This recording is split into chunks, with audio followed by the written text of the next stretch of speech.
Welcome to the Book of Enoch, where we're going through the Book of Enoch verse by verse, because for me at least, the Book of Enoch is by far the best example of what it'll be like in the days of Noah. And if we're going to experience that, I want to know what it's going to be like. That's my main reason. And as I prayed about going through the series, God said to do it. But he did it unusually by saying I had to do it from a cave. So normally I'm in Missouri and I got a couple caves I go to, but I'm in the Black Hills. I'm in Custer State Park, and I'm on top of this mountain above a campground that I had to climb up this morning, and I found this cavern, and it's about as close as I can get. I could probably squeeze it a little tighter, but I'm not gonna. I'm gonna stay right here. So, but it works. It serves its purpose. So, and where we are is Enoch had been taken up by some angels to see heavenly places, God's creation, and they just took him through. They're taking him through this pathway through all of his creation, and he's seeing and into heaven through the firmament. So these doorways that only the angels know, and these pathways that only the angels know. So we're going to pick it up right there, chapter 18, starting verse 1. I saw the treasuries of all the winds. I saw how he had furnished with them the whole creation and the firm foundations of the earth. All right, I'm going to pause there for a second, because we're going to be talking about these winds, the four winds of heaven. And it's important that you know that when the Bible talks about winds, he's talking about the wind, but he's also talking about all of his creation, all of it, everything. It's everything everywhere. So in the Bible, when he talks about the four winds of heaven, he's talking about everywhere, like they're everywhere. Not just in this place or that way, but everywhere, the four winds. He's also talking about the components of his creation.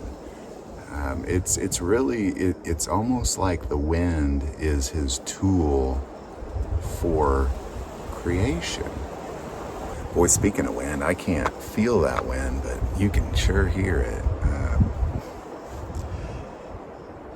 And I saw the cornerstone of the earth. I saw the four winds which bear the earth, firmament of heaven. And I saw how the winds stretch out the vaults of heaven and have their station between heaven and earth. These are the pillars of the heaven. So it is it's everything, it's the pillars of heaven. It's the pillars of the earth. It's everything, everywhere. It is what the winds are. But even beyond that, it goes beyond that, because if you look at Hebrews 1:7, my version says that God made the angels spirits. But what it really said is God made the angels winds. And I believe what he means there is because they can take different forms. Because what we also saw in this same little journey that Enoch is on is that they can take on human appearance. They could take on this form of fire. And according to Hebrews, they can take on just kind of this invisible wind, like they're all over the place and we just won't see them. And those are the angels that we're familiar with, are the ones that just, I didn't see them, like they're here. Because we keep in mind, demons are angels too. They're just fallen angels, Angels are obedient angels, demons are not. They're disobedient angels. So that's really the only difference between the two. They've been cast to this earth, and we always say, well, they're whispering in our ear. Well, how are they doing that?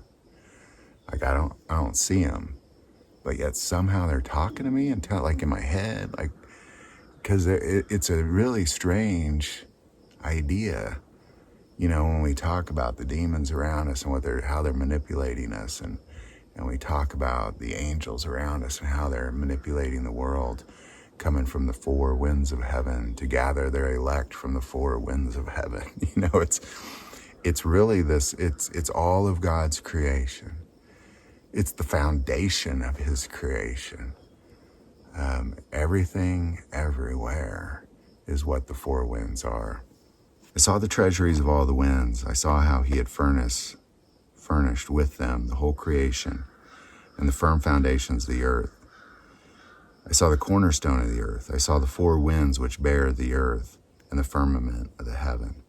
And I saw how the winds stretch out the vaults of heaven and have their station between heaven and earth. These are the pillars of the heaven. So here what you have is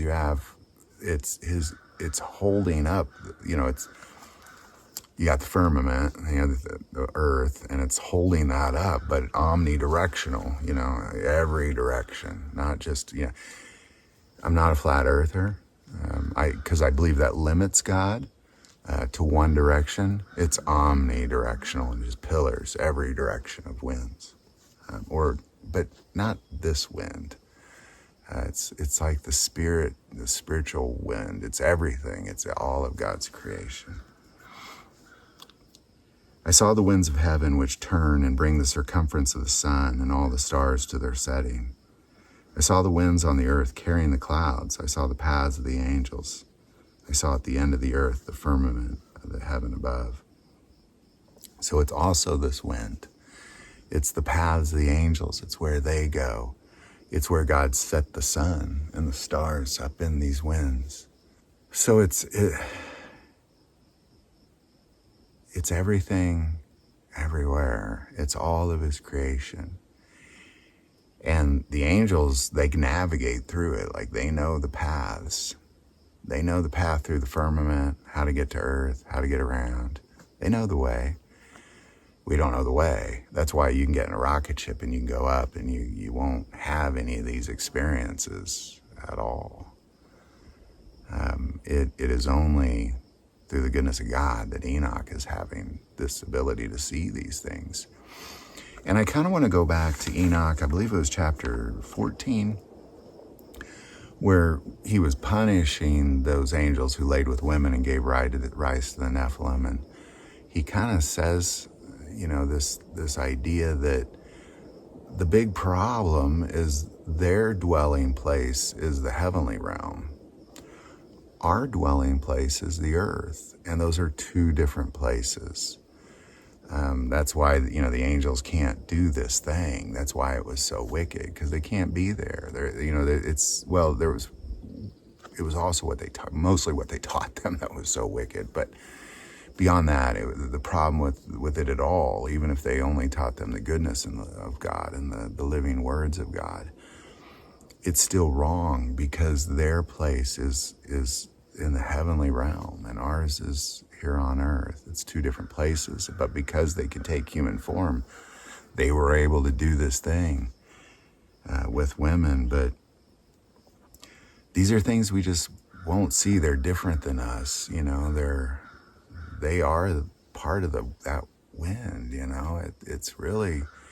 it's everything and everywhere. It's the wind. It's space. It's the pillars holding up the firmament above. It's the foundation of the earth itself. Fascinating. When he calls us, I'm going to go to Matthew 24, where we see Jesus coming. It's Matthew 24:29. Immediately after the tribulation of those days, the sun will be darkened and the moon will not give its light. The stars will fall from heaven and the powers of the heavens will be shaken. Then the sign of the Son of Man will appear in heaven, and then all the tribes of the earth will mourn. And they will see the Son of Man coming on the clouds of heaven with power and great glory. And he will send his angels with a great sound of a trumpet, and they will gather together his elect from the four winds, from one end of heaven to the other. And that's us. So he's also referring to everywhere on this planet, north, south, east, west, everywhere that we get called to go. From all over the earth, we will be then called to him and raptured up.